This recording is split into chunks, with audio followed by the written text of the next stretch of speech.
and welcome back to my channel. Congratulations if you are seeing this video because we made it to the end of 2020, one of the most traumatic years in history, because this 2020 has been a lot. And I'm making this list of my top rated movies this year. I know there are movies that I would have loved to put on this list, but because of the pandemic, some were postponed and some were not shown. So let me start with my honorable mentions. We have The Old Guard, Onward, Freaky, Emma, Run, The Social Dilemma, Love and Monsters, The Five Bloods, The Half of It, and Hamilton. So these movies were wonderful movies. So now let me start with my top 10 movies for the year. Number 10, we have The Devil All the Time. So a young man is devoted to protecting his loved ones in a town full of corruption and sinister characters. So this movie, I don't know many people are going to like it because it was dark and there were a lot of bad things in the movie. But I enjoyed watching the movie because of the actors, Tom Holland and Robert Pattinson. They did really well with their roles and they gave an outstanding performance. You can even see from Tom Holland's accent, he had to use a different accent for the movie, and that's what I enjoyed about the movie. And yeah, I think I enjoyed how dark the movie was because I mean it's not every time you get to watch anything that's funny. Sometimes you need to watch some genres that are different. But anyway, I enjoyed The Devil All the Time, so that's why the movie is on my list. Now we have number 9. Number 9 is Mank. So Mank is a black and white movie about the making of Citizen Kane, and the director uses Mank to voice frustrations with everything from politics to the studio system. And it may not have been one that it was a very great movie, but the performance from Gary Oldman was wonderful. Mank is dark, funny, and more than a little tragic. So Mank is another great movie. I know it's not going to appeal to everybody, but the movie had great actors and great performance, so that's why it's on my list. And a movie in black and white, another thing that is different, so I liked watching the movie. So number 8 is The Invisible Man, one of 2020's best horror movies. It is a study of trauma and abuse, and in this case the partner is literally invisible. Elizabeth Moss is astonishingly good in this movie because she's the lead role, and there's something that she does with her facial expressions that you just see that is already telling a story. So in this movie, you see her from scared and vulnerable to strong and in control. And there were scenes where I'm like, this is a wonderful scene and this should be among the best scenes of this year.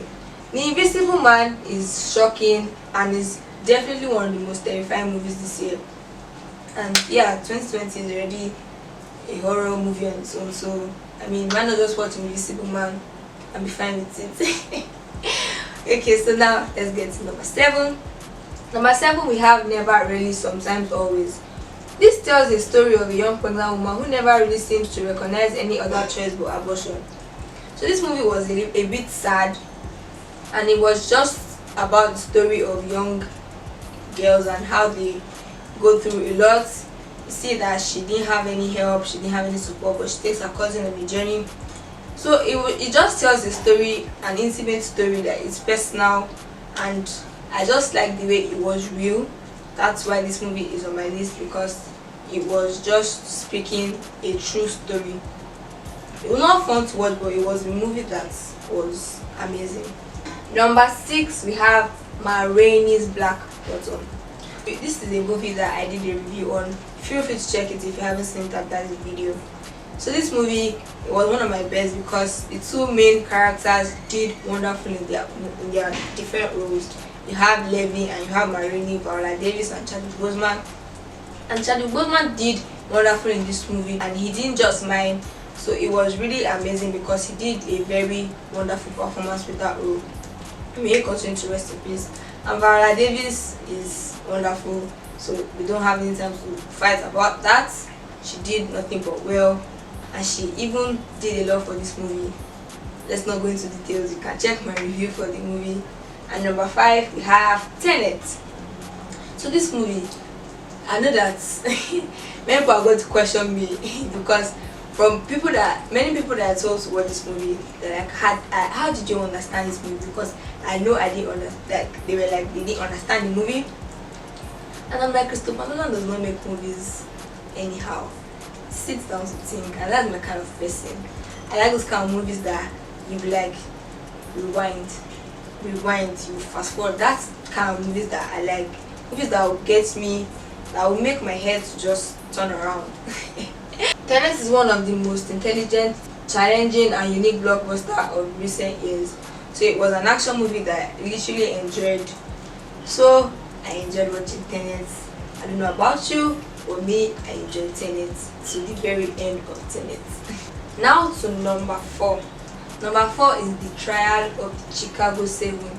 So in this movie, everyone was literally amazing. Like, so this Chicago 7 tells a story about the 1968 National Convention that turned into this violent clash with the police and National Guards, and then the organizers of the protest are charged with conspiracy to initiate a riot and the trial that follows it.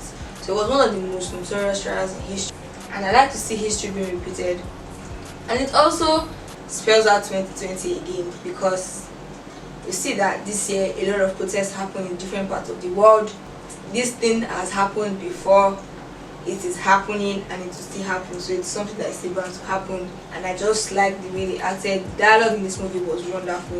Now to my top 3.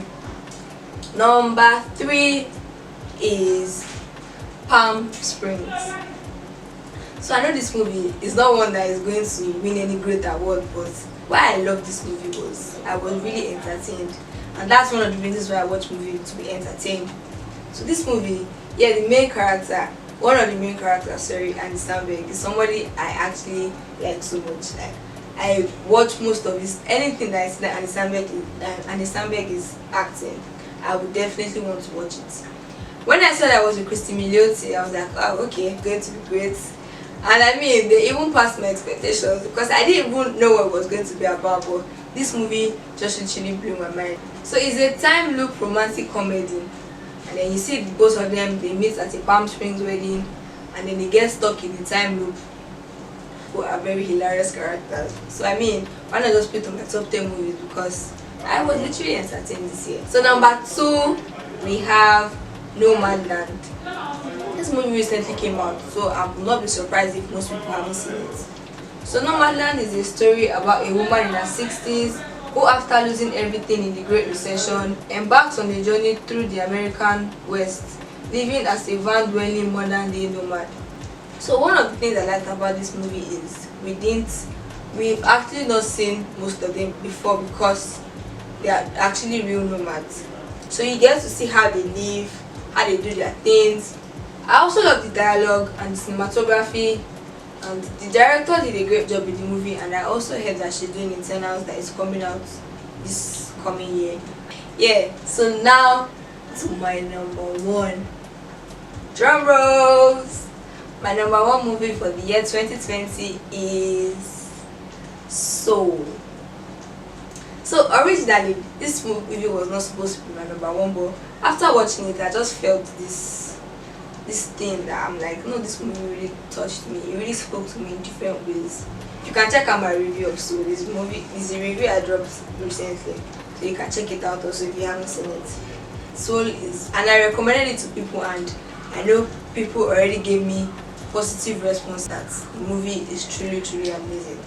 So that is why Soul is my number 1 movie for the year. So we have come to the end of this list.